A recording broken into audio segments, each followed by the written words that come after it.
Olá, eu sou o professor Gilson de Matos e nós estamos aqui novamente para falarmos sobre a Bíblia Sagrada, a Palavra de Deus. O tema de hoje é a justiça divina. Na aula anterior, aqueles que acompanharam viram que eu comentei que nós, como cristãos, não devemos atribuir os males que ocorrem na humanidade hoje, como, por exemplo, a epidemia que está acontecendo, atribuir a uma justiça de Deus, a um juízo de Deus, a ira do nosso Senhor. Não. Falei ainda que Jesus Cristo morreu por nós para que nós fôssemos salvos.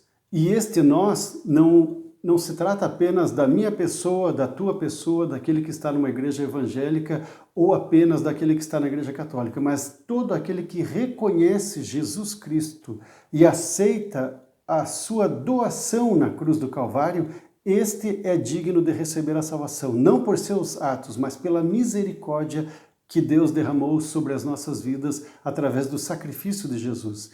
Então, Deus não vai alterar a agenda dele apenas para nos agradar. Ele não vai começar a executar o juízo dele agora apenas porque eu estou frustrado com alguma atitude que alguém lá de fora tomou, uma escola de samba que afrontou a minha fé cristã, uma peça teatral que foi feita contrário ao meu modo de ver o mundo. Não. Deus tem uma agenda dele e se você quer conhecê-la melhor, ela está na Bíblia Sagrada. Ali Deus mostra o passo a passo como ele estará exercendo juízo e justiça na terra. O que a Bíblia fala sobre a justiça divina? Veja bem, Tiago, no capítulo 2, no versículo 10, ele diz que qualquer que tropeçar em uma só norma da Bíblia Sagrada, em um só mandamento, tropeçou em toda a lei de Deus. E vejam, isso não é para o Antigo Testamento. Já no Novo Testamento, Deus continua nos advertindo sobre isso. Por que isso ocorre?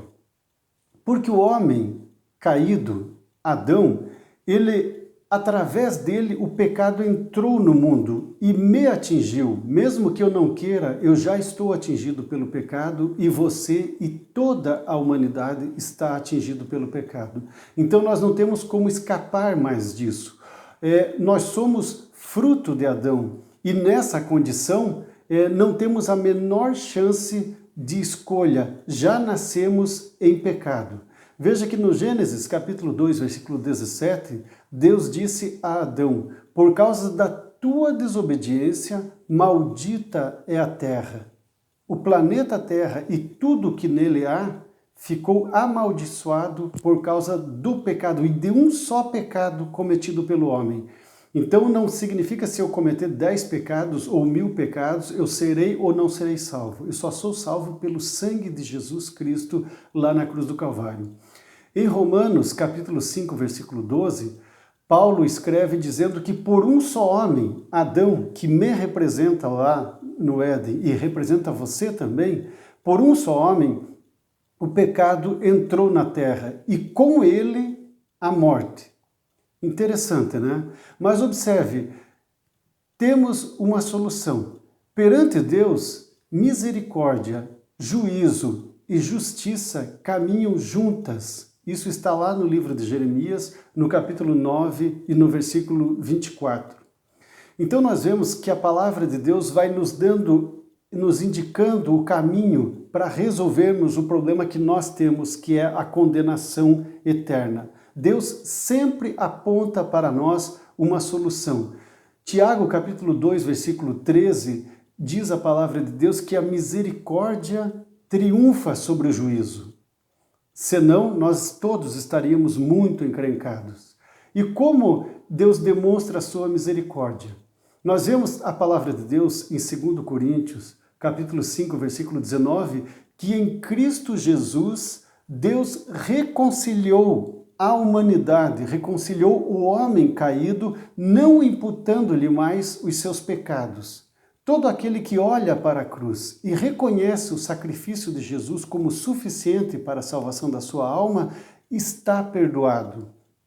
Concluindo, nós vemos em Tito, capítulo 2, versículo 11, que a graça de Deus se há manifestado trazendo salvação a todos aqueles que creem.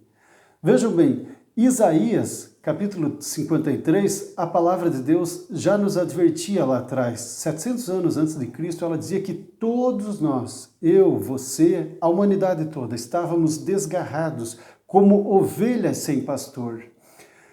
Porém, a palavra de Deus também nos diz que, vindo a plenitude dos tempos, Deus enviou à terra seu Filho, Jesus, nascido de mulher, e através dele nós recebemos a adoção de filhos.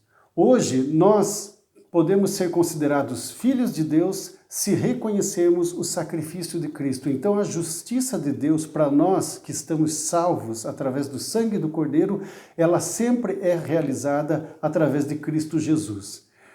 E agora, Jesus Cristo, através do Evangelho, ele traz o ministério da reconciliação.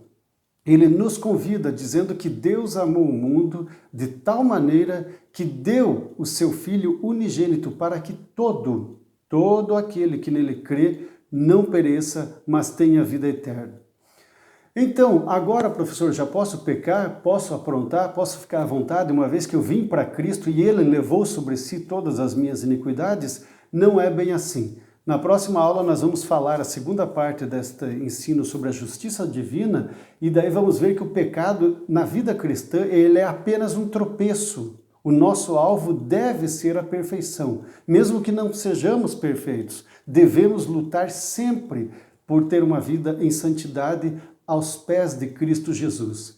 A Bíblia diz em Romanos capítulo 1, versículo 17, que a justiça de Deus se revela em Cristo Jesus, no Evangelho de Cristo Jesus. Então, não temos nenhuma outra solução a não ser recorrermos a Cristo e dependermos exclusivamente da misericórdia do Senhor manifestada lá na cruz.